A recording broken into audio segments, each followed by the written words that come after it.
Bonjour, on est une fois de plus sur TV Philo, dans le concours philosophique le plus connu et suivi de France. Donc on a aujourd'hui Alba Aparicio, licenciée en droit et en philosophie, qui va essayer de tenter ses chances pour gagner le prix final. Donc les sujets qui vont être abordés aujourd'hui vont être liberté et bonheur. Alba, comment vous vous sentez face à ce défi?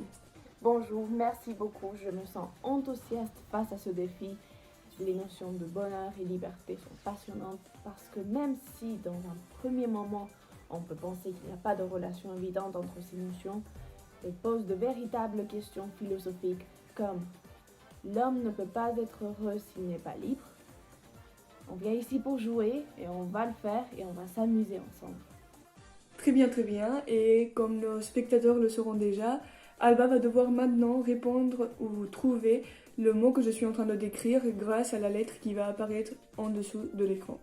Donc on va commencer, je te souhaite toutes mes chances et c'est parti. Qui commence avec la A, deux stades que l'on doit chercher selon Épicure afin de trouver le bonheur. Ataraxie, aponie. Commence par B, ce que tous les humains cherchent est décrit comme souverain bien par Aristote. Le bonheur. Effectivement, maintenant, personnage, on dit que c'est un tonneau percé. Caliclès. Il faut vivre la vie comme un tonneau percé qui se vide et se remplit. On n'est jamais satisfait et on doit vivre notre vie 100%. En effet, maintenant, aspects qui peuvent être biologiques, psychiques, culturels et sociaux qui prouvent qu'on n'est pas libre et qui nous déterminent. Les déterminismes. Très bien.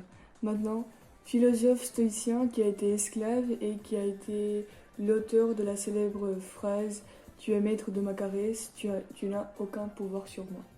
Je pense que c'est Épictète. Oui, en effet, c'est Épictète, ce philosophe grec qui a écrit le manuel d'Épictète et dont il explique qu'il faut être en harmonie avec le cosmos pour parvenir au bonheur et à la liberté. Continuons avec la F, philosophe qui définit la liberté comme une idée de force. Difficile. Freud.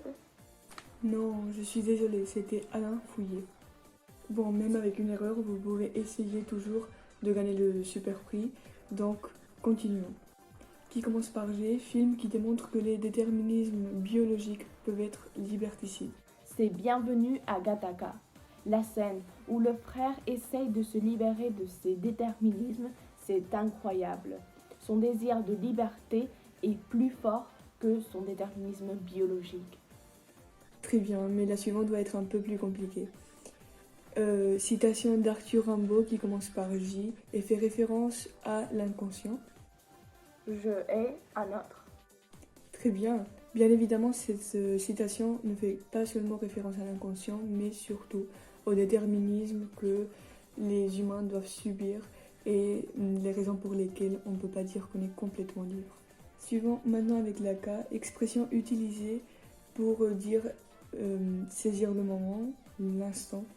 C'est le kairos, une conception de la vie qui nous pousse à saisir des opportunités. Et il faut savoir qu'on est mortel et fini, donc il faut vraiment profiter de la vie lorsqu'on est vivant.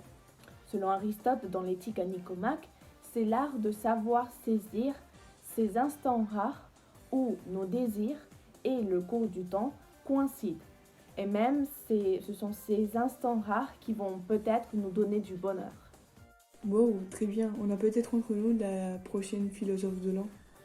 Continuons maintenant avec le L, ouvrage écrit par Hobbes et qui met en évidence les différentes libertés que devraient avoir les citoyens au sein d'une société.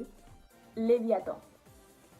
Très bien, c'est d'ailleurs d'où sort la citation mondialement connue de Hobbes qui dit « L'homme est un loup pour l'homme ». Continuons maintenant avec le N, auteur qui propose que le cerveau devrait digérer, comme le fait l'estomac, les émotions afin d'éviter la nostalgie ou les projections excessives dans le futur.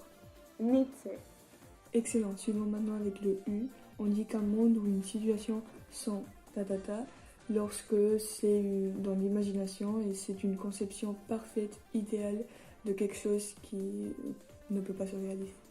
Une utopie. On peut même se poser la question de est-ce que le bonheur est une utopie face à la tragédie?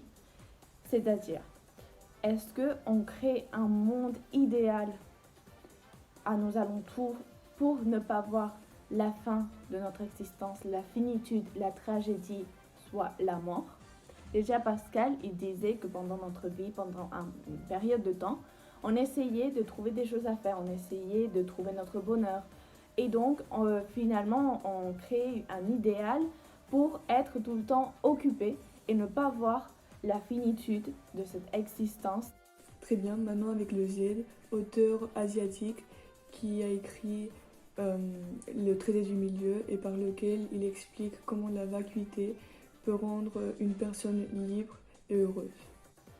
Swansea. Excellent Alba Aparicio, avec seulement une erreur dans cette phase, tu devras te disputer face au finaliste Eduardo Sanchez pour voir c'est qui gagnera le prix du philosophe de l'an. Merci beaucoup, c'était un grand plaisir pour moi et j'ai hâte de me disputer la grande finale contre Eduardo.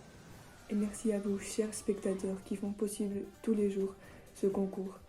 On se voit demain dans la grande finale.